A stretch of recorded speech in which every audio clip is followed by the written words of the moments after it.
Good morning and happy Thursday. Good to see everybody. Let's see who is in the chat real quick, and then we'll get into today's video. All right, Regilio, what's up, man? We have Mark. What's up, buddy? Steven Cicero, Rud Puts, The Pirate. Good to see you guys. We have Nick, Integra Guy, Overboard Tech, Cape Cod Crypto, Leo Lustig, Condibits. Good to see you, buddy. Got to get some music on. Give me 1 second. All right, there we go. Get something on so it's not just dead in the background. All right, let me see who else is here. Who else? Max Voltage, my man. he loved my comment yesterday. Mr. Matt Electron, good to see you as well. Dom G and my man Yeti, good to see everybody. All right, anybody else that I missed? Taines, good to see you, buddy. Let's get into this. Let's see what the market's looking like today, and then we'll dive into the news of today, or more or less why I want to buy more Bitcoin now. So let's see, over here on Coin 360, we have 30,551 Bitcoin, and Ethereum 1882. So not too bad. Litecoin broke $100 again. If you guys could see that right there, pretty nice. Dogecoin 6.5 cents. XRP 47. Let's see. Biggest earner on the day. What's it gonna be? Hex. I feel like this just goes up and down, same amount all the time. DJ, what's up, buddy? Good to see you, man. Good to see you. And I heard you bought some Bitcoin as well, so congrats on that. I don't know. Does anybody get Hex? Anybody hold Hex? Anybody? Let me know in the chat. Caspa, what's Caspa at? Little more than 2.5 cents. 0.027. Not too bad. Not too bad. It's halfway to its all-time high, so we're getting there. All right, let's check out the Fear and Greed Index real quick. 57. It's in kind of neutral to me, to be honest. This is the first time we saw green was yesterday, which is kind of interesting. All right, top 10 coins. What the hell? Just had a lag there. Top 10 coins by coin market cap. Bitcoin, Ethereum, Tether, BNB, USD Coin, XRP, Lido Staked Ether, Cardano, Dogecoin, and Solana. Litecoin still in 11th place. And damn, Solana's picking up some friggin' steam, huh? Jesus, that's up. It's almost 2 billion higher than Litecoin now, and Litecoin flipped it the other day. That's kind of crazy. Anyways, all right.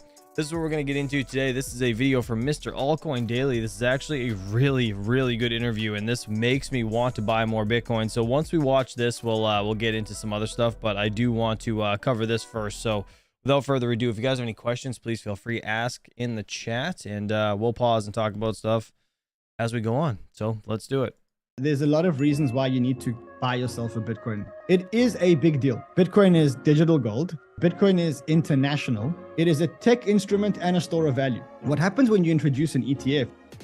Ran, give me your Bitcoin investment thesis. I mean, you're bullish on Bitcoin. Tell me why. I mean, look, a lot of people are talking about the crypto bear market that we're in now.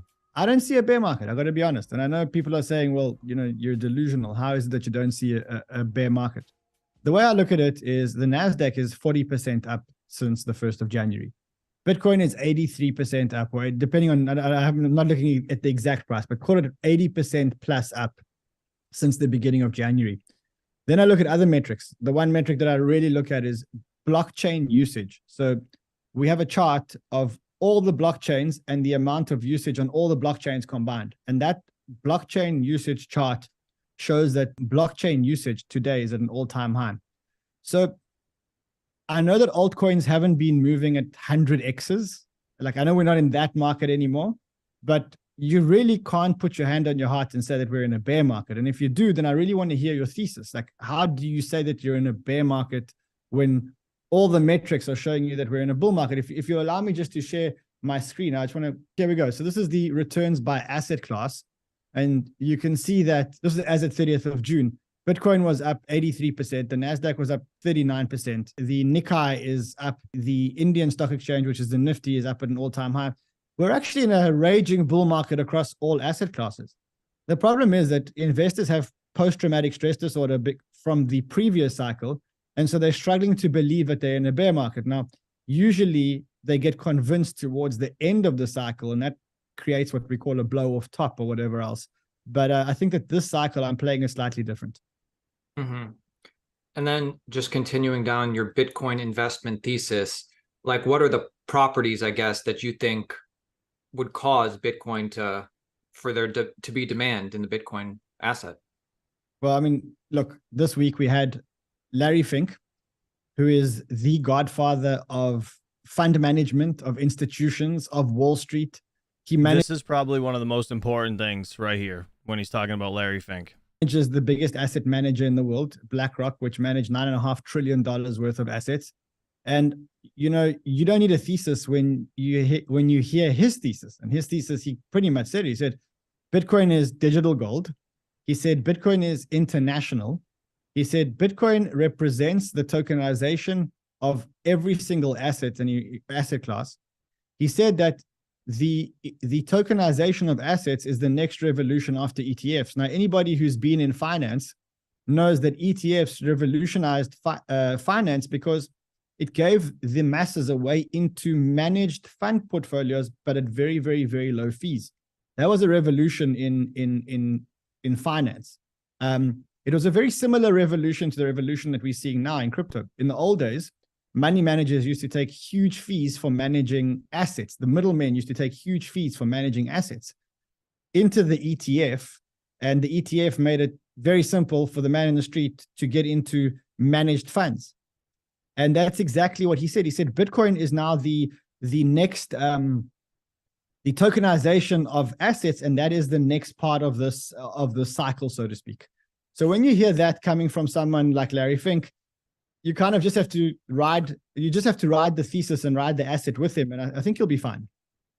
Well, I mean, it's super true, right? So, I mean, the whole thing that Larry Fink was also saying in his interview that he did was the fact that this is going to allow new investors to come in super easy, and that's a huge deal, right? The amount of people that are going to be able to buy Bitcoin simply with their normal, exchange or whatever through BlackRock with this ETF, it's going to change things in a way that Bitcoin will just be in such a much higher demand once people understand what it is. Do you know what I mean? So it's kind of like we're not even at the beginning stages of where Bitcoin could end up going potentially, and it just makes me just want to FOMO in more. But obviously you want to dollar cost average. You don't want to just invest all your money into Bitcoin or anything for that matter, but just in general, it makes me want to personally hold more Bitcoin for the future because it's going to be huge, at least in my opinion. Everybody says that this BlackRock spot ETF is a huge deal. Is it really that huge of a deal? Could you help us understand why, if this gets approved, why this is going to be so big? So ETFs give investors a simple way to get into asset classes. And if you think about ETFs, the people that sell the ETFs are the wealth advisors. The wealth advisors manage most the capital in the world and in the United States. And if you let me share my screen again, I'll actually show you a few things here. That is if you look at the wealth advisors in the world, that is in the States, this is what they specifically manage. So BlackRock manages $9.5 trillion, Vanguard 8.1 trillion, Fidelity 4.3 trillion.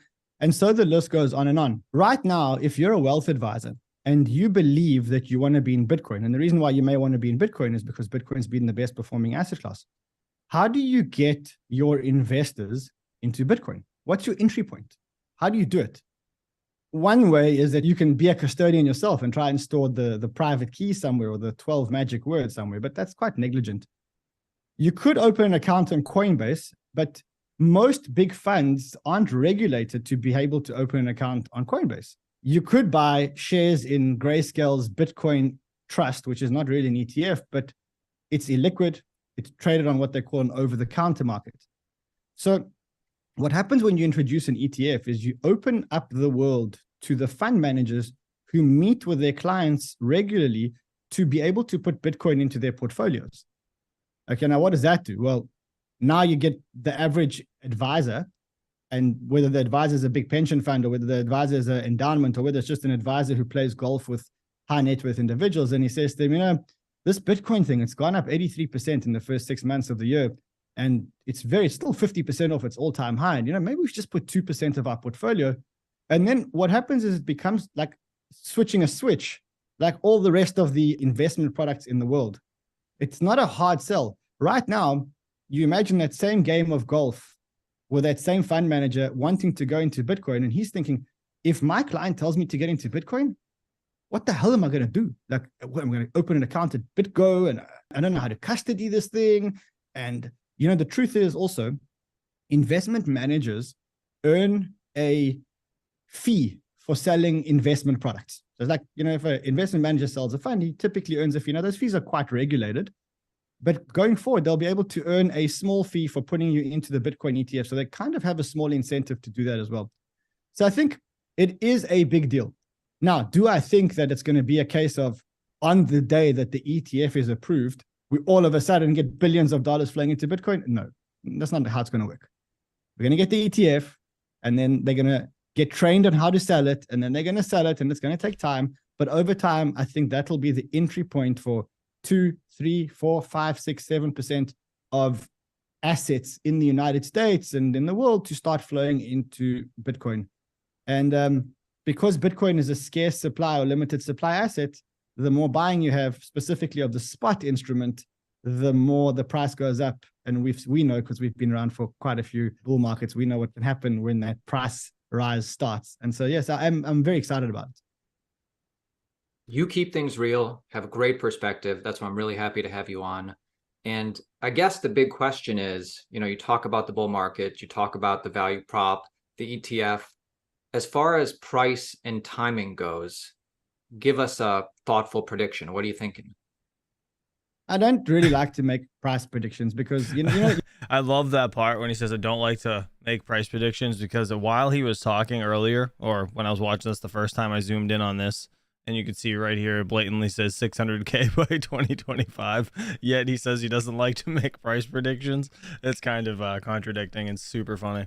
The problem with price predictions is you have like a 1 in a billion chance of getting them right, and the rest is of getting them wrong, and you'll always be ridiculed.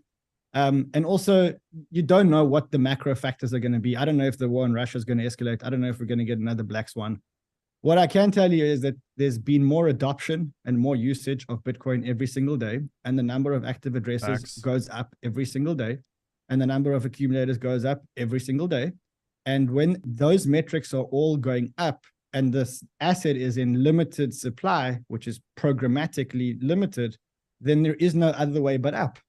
Now, are we going to have dips along the way? Sure. If we get another COVID tomorrow, if China invades Taiwan, if Putin fires a nuke, who knows what could happen? But relative to all other assets, I think Bitcoin is in its infancy stage. I think it's found itself a unique niche. What is the unique niche? It is a tech instrument and a store of value. So tech investors value it on adoption and stuff like that. And institutional investors see it as a limited supply alternative to gold. And how much more so when Larry Fink, again, I keep going back to this Larry Fink thing because I think it was a real turning point in Bitcoin. This is the same person who came out in 2017 and said, Bitcoin is an index for money laundering. That's what he said in 2017. In fact, if you, again, just let me share my screen here. I pulled up this article today. Larry Fink calls Bitcoin an index of money laundering. And today he came out and he actually said it's the future of finance. So, I think he's going through the same cycle that we've all gone through. Holy shit. I just have to rewind this. Sorry that Max is already gone, but look at the tabs this guy's got up here. Max, gotta run for your money, buddy. So, I think he's going through the same cycle that we've all gone through in the beginning. I must say, when Bitcoin was first introduced to me, I'm going to be honest, like talking straight here.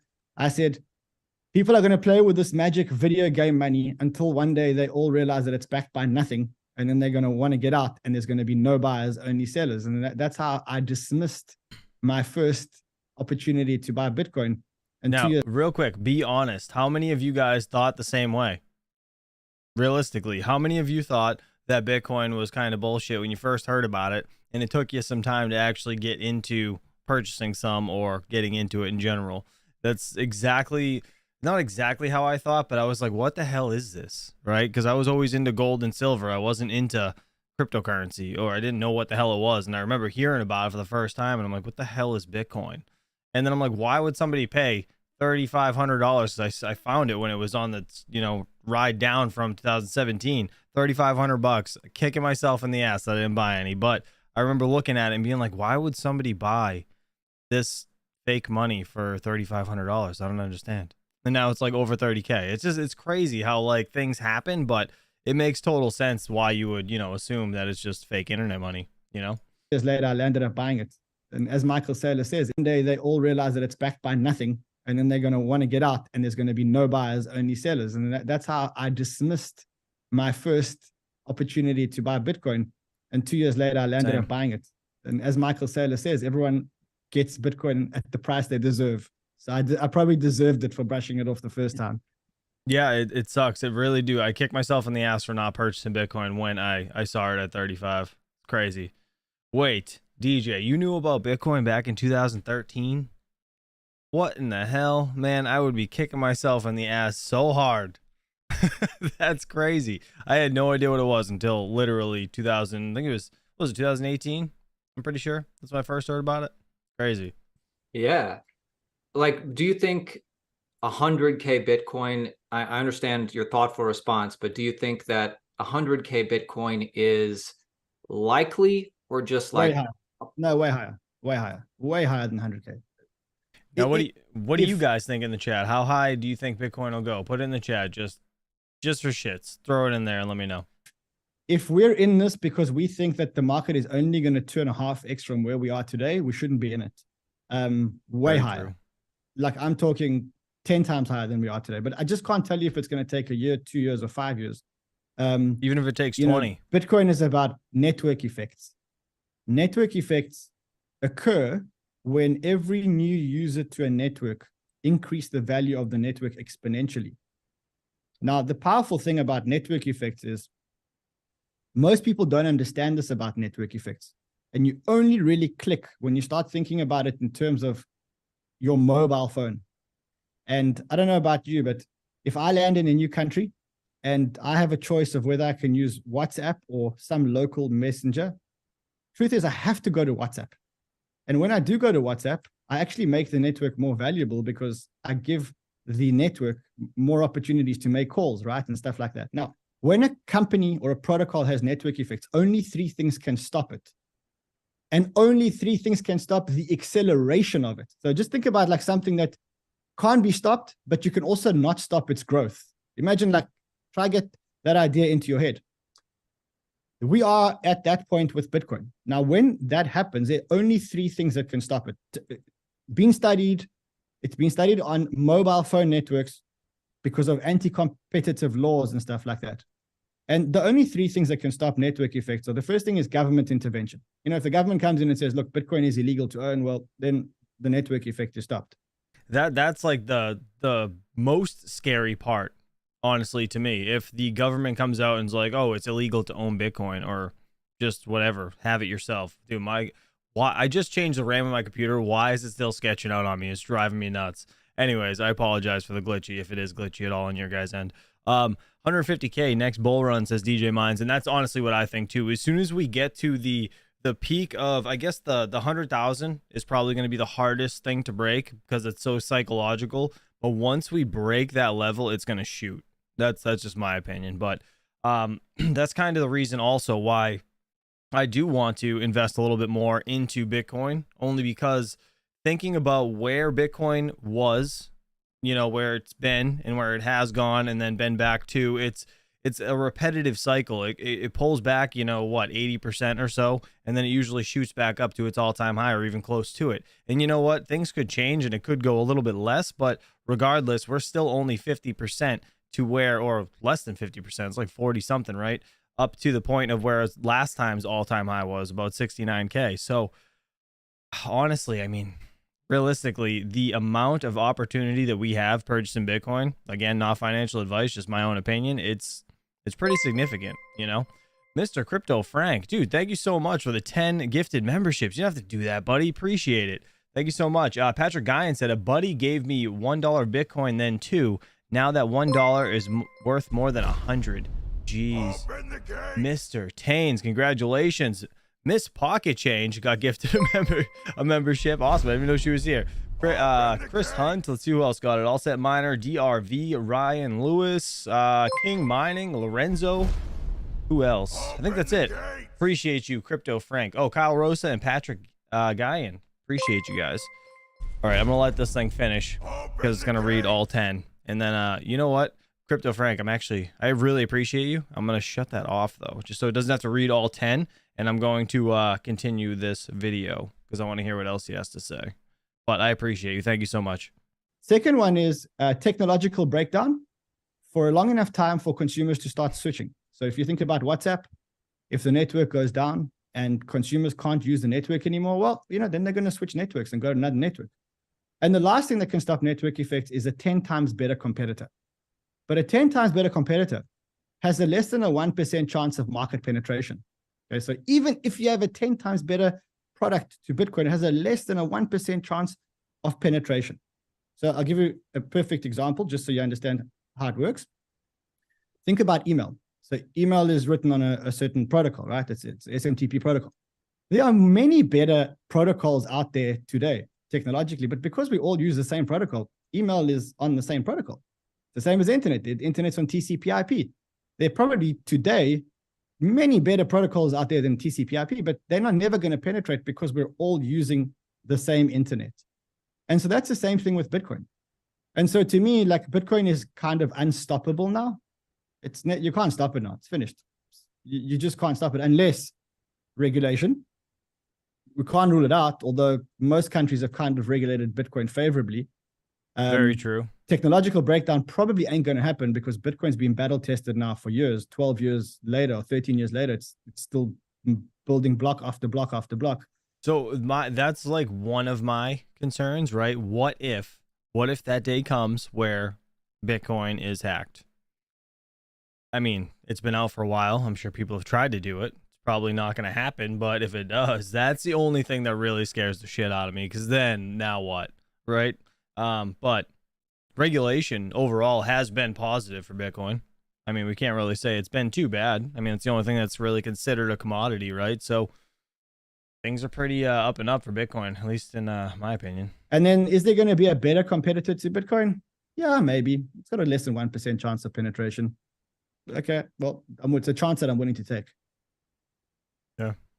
So I guess my final question on Bitcoin is, like, a lot of people want to accumulate one Bitcoin. Right now it's well over 20,000, seems unlikely. Is a fraction of a Bitcoin any significance, like 0.5 or something? Yeah, I think there's a lot of reasons why you need to buy yourself a Bitcoin, and not a Bitcoin, but some Bitcoin. You need to learn how to use digital blockchain money because it's a new system. It's not the same system. You don't phone a bank. You don't use it via a banking app. There's no regulators.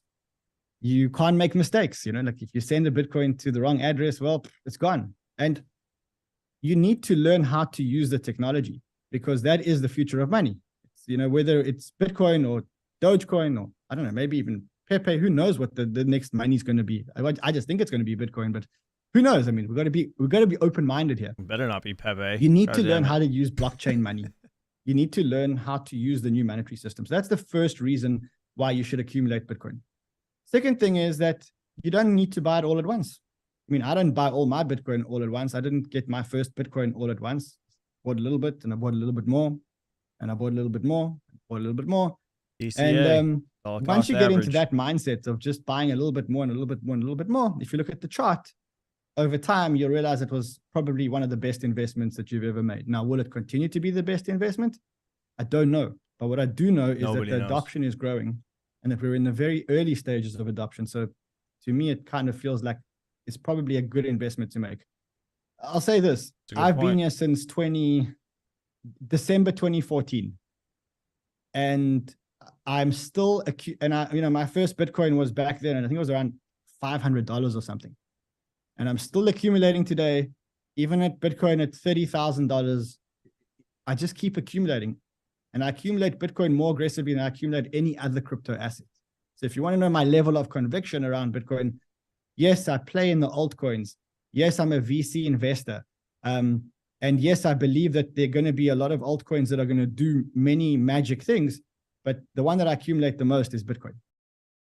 Yeah, I mean, so overall, I guess the most important things are that he mentioned were, Larry Fink being so positive. That's super bullish for Bitcoin. I mean, at least in my opinion and that guy's opinion. It's gonna again drive in adoption from a lot of places that really just well, just every average Joe, right, that never invested into crypto, they actually can just get into it now as soon as this ETF is approved. I mean, it's just going to onboard so many more people. And now, what is there, 8 billion people in the world, right? Let me see. How many? Let me check this out. How many people in the world? Let's see. I'm pretty sure it's 8 billion. 8.05 billion as of July 13th, 2023. So 21 million Bitcoin, right? Let's see. What would it be? Let's just do, we're just going to do 8 billion, right? A billion divided by 21 million. Let's just see. Is that correct? I think that's correct. Actually, I don't even know what I'm trying to do here. I don't even know how the hell I do that. How would I do that math? How would I do that math? How much Bitcoin could everybody own? What would it be? 21 million? Yeah, that's what it would be. 21 million, right? Divided by 8 billion. Is that how I do it? Pretty sure. Sorry, math is hard. Give me a second. Let's see. Is that 8 billion? So that's, so there is only, all right, that makes way more sense. So there's 0.002625 Bitcoin. Physically, everybody on the planet could only own that much Bitcoin. That's if nothing was lost and if nothing was, I don't know, just in general, if say somebody, you know, if you own more than 0.002, basically you are in the top, like, whatever percent. You know what I mean? Dan R. New math is hard. Yes, it is. I'm sorry. It's early. All right. Give me a break. God damn it. All right. Let's see what Crypto World has to say. This is about crypto regulation bill revived, and new report shed lights on digital assets. I like to watch Crypto Worlds and just see what they have came up with for the day. So this was yesterday. Again, we watch it a day behind, but regardless, it's still relevant. So let's see what they had to say yesterday evening. Today, a bipartisan group of senators reintroduce a comprehensive crypto regulation bill. The DOJ arrests a security engineer in what the agency calls the first criminal case involving smart contracts. And the head of cyber threat intelligence at Chainalysis breaks down the data from the platform's mid-year crime report. So, real quick, Financial Failure said, should we remove the lost BTC? All right, give me a sec. Right, let's do this. Let's do it quick then. Hold on. Let me pull it up. So, what if, right? So, how many? What did they say? 5 to 7 million Bitcoin is lost, if I'm not mistaken, right? So it would be, let's just say, what, about 17 million Bitcoin? Say the 17 million Bitcoin available. Let's see, 17 million, right? We'll divide that by the 8 billion. Let's see. Let me blow this up, I guess. There we go. So that's what it'd be. 0.002125. All right. So if you own more than that, you're in good shape, at least in my opinion. Once Bitcoin gets fully adopted, but I mean, that's, you know, that's if it gets fully adopted. Just makes sense. Let's see. Dan R said, when the kids ask him for help with their math homework, go ask your mom. Bro, no. Listen, have you seen kids' schoolwork these days? It's absurd. Okay, I was helping my niece do her homework, and I was like, what is this? Like, what are they teaching you guys in school? None of this makes any goddamn sense. But whatever. All right, let's continue.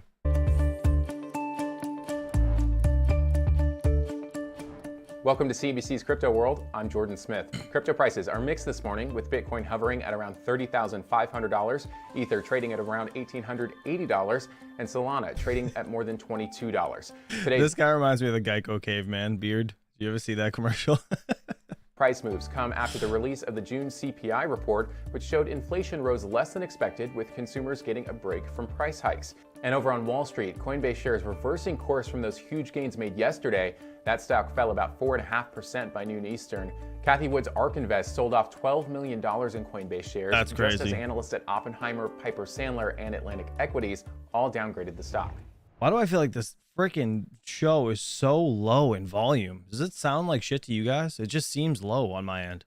Okay, let's get to the top stories. A bipartisan crypto regulation bill is being revived in the Senate. Democratic Senator Kristen Gillibrand and Republican Senator Cynthia Lummis are reintroducing the crypto bill they first proposed last year, with some updates. Under the proposed rules, all crypto assets would register with the CFTC, and all stablecoins would be issued by a bank or credit union. At the same time, a new regulatory body would be created to oversee consumer protection and market stability, and that new regulator would be jointly led by the CFTC and SEC. DeFi is also... Wait. I gotta rewind that. I want to hear what he just said about that. proposed last year, with some updates. Under the proposed rules, all crypto assets would register with the CFTC, and all stablecoins would be issued by a bank or credit union. They want all stablecoins to be issued by a bank or credit union. I mean, that makes sense, but kind of. If they're trying to regulate things, I understand that, right? Just because it gets rid of all the bullshit actors. But wouldn't that mean like they would need new coins, not like take the old ones? I don't know. That's kind of weird. At the same do time, you a guys new think? regulatory body would be created to oversee consumer protection and market stability, and that new regulator would be jointly led by the CFTC and SEC. DeFi is also getting new rules in the 2023 version of the bill, including risk management for centralized exchanges that work with DeFi protocols. After announcing the new bill, Senator Lummis took to CNBC's Squawk Box to discuss how it could prevent another meltdown like we saw in 2022.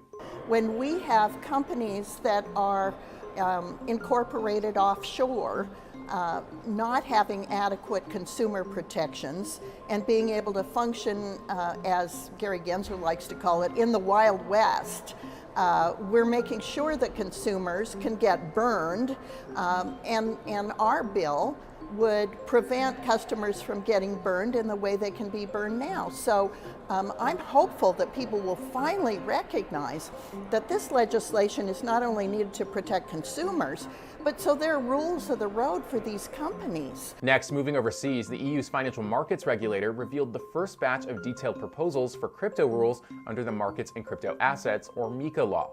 The proposals in this 158-page paper specifically explain how crypto companies within the European Union should be authorized and include how those firms should handle user complaints. The European Securities and Markets Authority said another set of proposals will follow in October, and those will focus on sustainability and record keeping.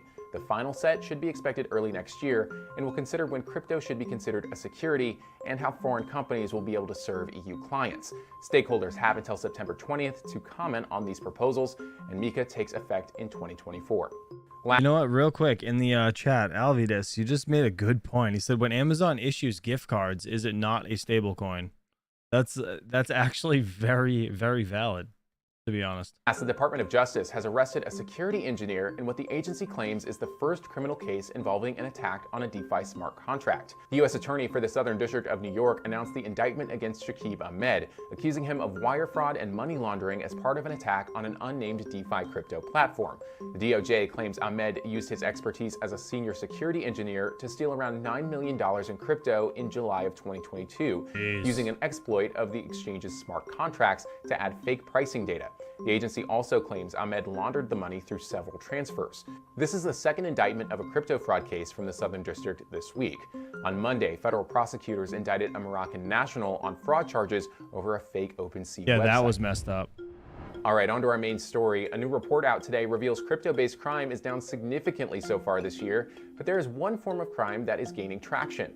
Crypto World's Talia Kaplan reviewed the research put together by Chainalysis and spoke to the platform's head of cyber threat intelligence to explain the findings. This is kind of neat, actually. Chainalysis just released its crypto crime mid-year update, which sheds some positive light on this space.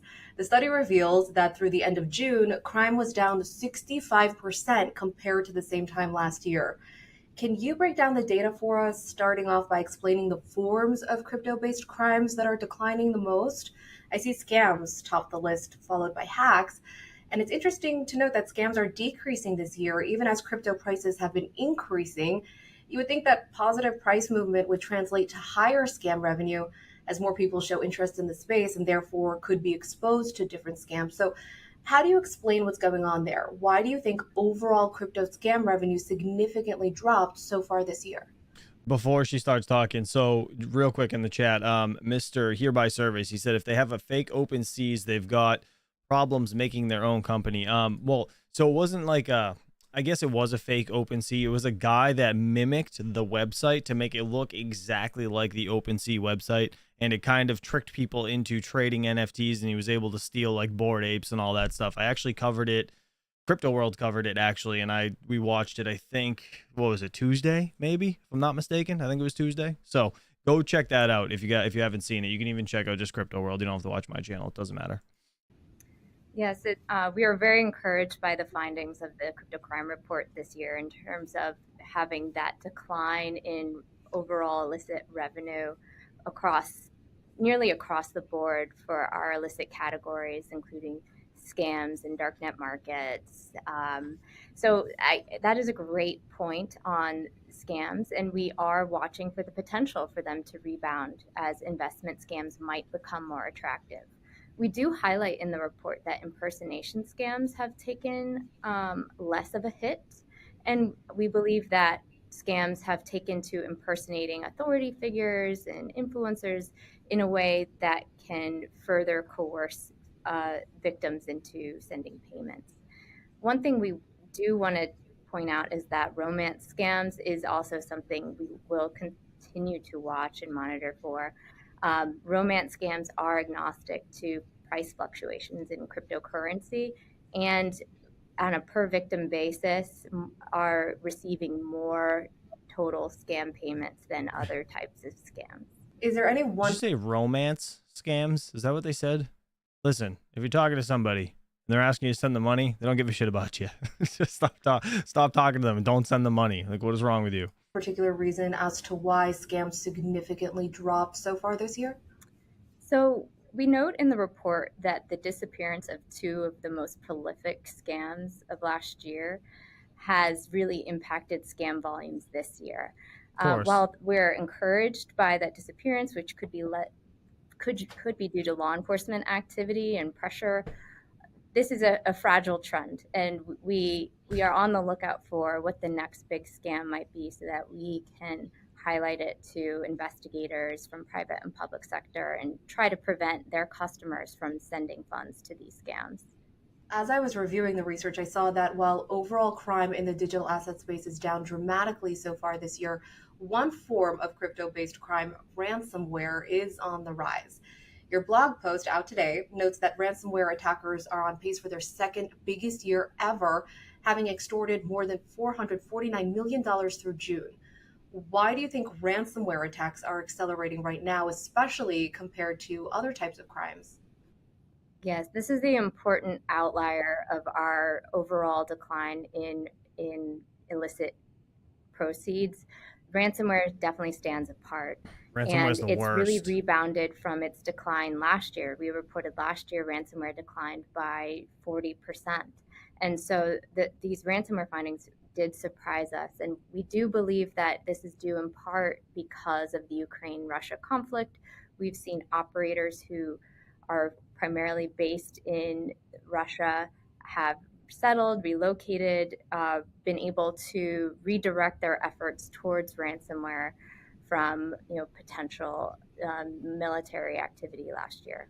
Can you provide an example of a ransomware attack uncovered while Chainalysis was putting together research for this report? I know you just touched on one, but do you have any others? Yeah, so I believe also the increase that we're seeing is due to the rise of big game hunting. And so Clop ransomware, for example, is on a tear right now, racking up hundreds of victims through the exploit of a single 0 day. And those demands are easily in the 8 figures. And we see in our report that actually there's a longer tail in terms of average ransom payments being paid out in 2023 as opposed to years prior. So the research points out that if the current pace continues, ransomware attackers are expected to take more than $898 million from victims this year, only trailing 2021's figure. What do you think can be done to prevent this from happening? What is the solution there? Yeah, that's a great question. We attributed the decline last year to a confluence of factors, some of those being law enforcement action and sanctions designations that prevented certain incident response firms from paying or being willing to pay certain strains.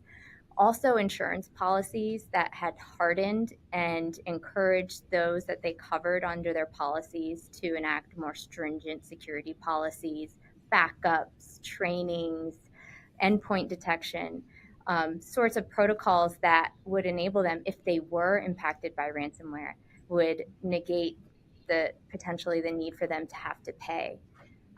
There's also the availability of decryptors. So we've seen private sector companies as well as law enforcement come out with decryptors that they've been able to supply to victims so that they wouldn't need to actually pay the ransom to get their data back. So there are there are other efforts that the private sector and public sector together can do to help stave off this rash of ransomware attacks that we're seeing with. All right, I don't know if you guys want to continue this. It's kind of boring, to be honest, but listening to Mr. Chris Hanley in the chat, he said his wife's would you say the hospital or work or something got hit with ransomware, and they got 2.5 million paid to them in BTC. That's crazy. That is crazy. Ransomware is huge business around the world. Oh yeah, for sure. For sure. It's the worst thing to get like back. It's the worst thing to get back, because like you have to, they will not release the information they have to you if you don't pay them. And even if you do pay them, they still have your information if they just copied it and then released it back to you. Like they still have the shit. So it's kind of crazy.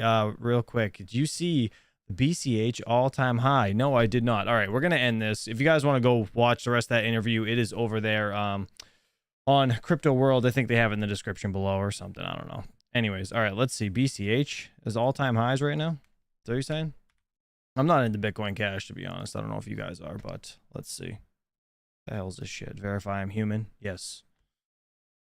284 bucks. Are you sure it's all-time high? Let's see. What are you saying? No. Bitcoin Cash. No, that's not. That's not its all-time high. BCH. It says right here. What? All-time high, 3,785 bucks. Are you drunk, Joker Miner? Look at that. Look at that. You crazy, sir. You are crazy. All right, let's see. Military gets the newest tech. Everybody else running on Cobalt still. Yeah, right. You're not wrong there. All right. So if anybody did not see the video from this morning or the beginning of the show, this is the video we watched. This is Altcoin Daily's video. Actually, it was a very good interview with I don't even know the guy's name, to be honest, but overall this was a great interview. So I definitely highly recommend you guys go watch that if you haven't if you weren't here before. Let's see. More than 10x jump change, all good. Said all set miner. All set miner. Not sure why you said all good. I'm trying to figure it out. Let's see. It shows $9,500 on Coinbase back in 2017. I am so confused. What do you? So Joker Miner, are you just saying that it's awesome that it's, I guess, I don't even know, that you saw its all-time high that high? I'm confused. I don't know. I'm not into Bitcoin Cash, to be honest. I am not into Bitcoin Cash. What is happening? I don't know what the hell we're listening to. I have no idea. This reminds me of like Panda's music. I guess we leave it on until I start singing. All right, let's see. Anything else? Let's see what else is oh, right here actually. You know what? I totally forgot to mention this. So, Bitcoin ETF is needed seal of approval for Bitcoin. Mike Novogratz says he actually they had a quick like 2-minute segment here real quick. It said in July 12th interview with Bloomberg TV, the founder of crypto investment firm and Galaxy Digital spoke about the multiple spot Bitcoin ETF filings before the U.S. Securities and Exchange Commissions, including one of the 10 trillion asset managers, BlackRock. So let's listen to this real quick. Mike, to the point that you've been making, well, let's go back to crypto for a second here, because you have been doing really well this year. I mean, Bitcoin is up very, very meaningfully. But in the last couple of weeks, since BlackRock announced its ETF filing, you did not see Bitcoin move really meaningfully past 30,000. Do you think that it breaks out this year, or is there still more downside risk? Where does it end the year? I think it ends the year higher. We're consolidating, between, call it 28 and 32,000. I think if you take out the top, we'll have a nice leg up. That might be when the Fed actually pivots and flinches. People have made a lot of money, and so there's some supply pressure today. It appears the government is selling some of their Bitcoin. Ironic, right before they're going to approve the ETF, they're going to sell their Bitcoin. They're not the best of traders, but that's why Bitcoin is forming today. What I do think is BlackRock, Invesco, the group of ETF providers is a real signal that adoption is coming. Think about it, like Larry Fink travels the world talking to the biggest pools of capital. It makes it really easy when he's out there saying Bitcoin's an alternative. And if you're nervous about who's your custodian, and the ETF is a really easy first step, and it's a step for a lot of people. I wouldn't And say so easy. I just think if it happens, it's the seal of approval from the SEC and the U.S. government that this is an asset, and there is this giant infrastructure. Because remember, it's not just BlackRock. Like I said, Invesco's bigger in ETFs than BlackRock, and there are many players that are going to, and the SEC is not going to approve one.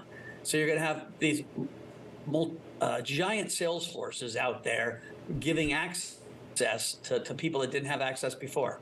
Are you going to be able to then list in the U.S., Mike? Do you think you'll be able to do that before the end of this year? That's a $64,000 question. Listen, this SEC has been really stubborn and really tough on crypto. No one has really gotten through. No one of significance has gotten through the listing process. We can't talk about it. We are in process. It has been a long and frustrating path. I'll leave it at that. And so, yeah, I think we're probably going to need a change of either a change of heart at the SEC or a change of administration to see real progress in crypto regulation here in the U.S. Very, very true. And did you guys notice? That Let me see real quick. Let me pause this. See if I can find it. I want to know just because it's funny. Did you guys see the tattoo on his forearm? Let's see. Government that this is an asset, and there lift is his this arm. giant infrastructure. Remember, you guys can't really see it, but there's like I said, Invesco's bigger in ETFs than BlackRock. the what's it called? That Black Panther that's in like on everyone's body. Who has this tattoo? Who else has this Black Panther tattoo?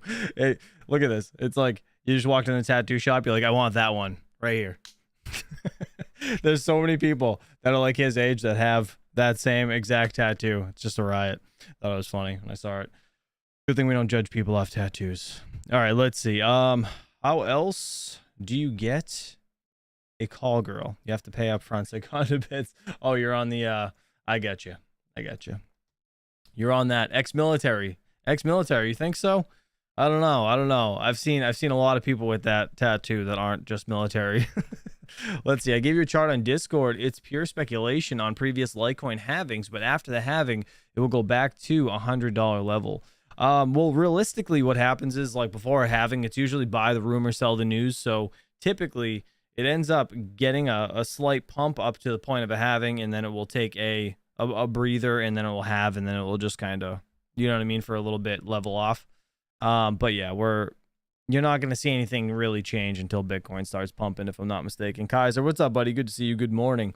All right, do we have any last questions, guys? Hit that like button. I appreciate you guys hanging out with me this morning. But yeah, definitely go watch that interview from Altcoin Daily. That was a very good interview, and it really makes me want to buy more Bitcoin. So personally, I think I am going to start DCAing a bit more into Bitcoin.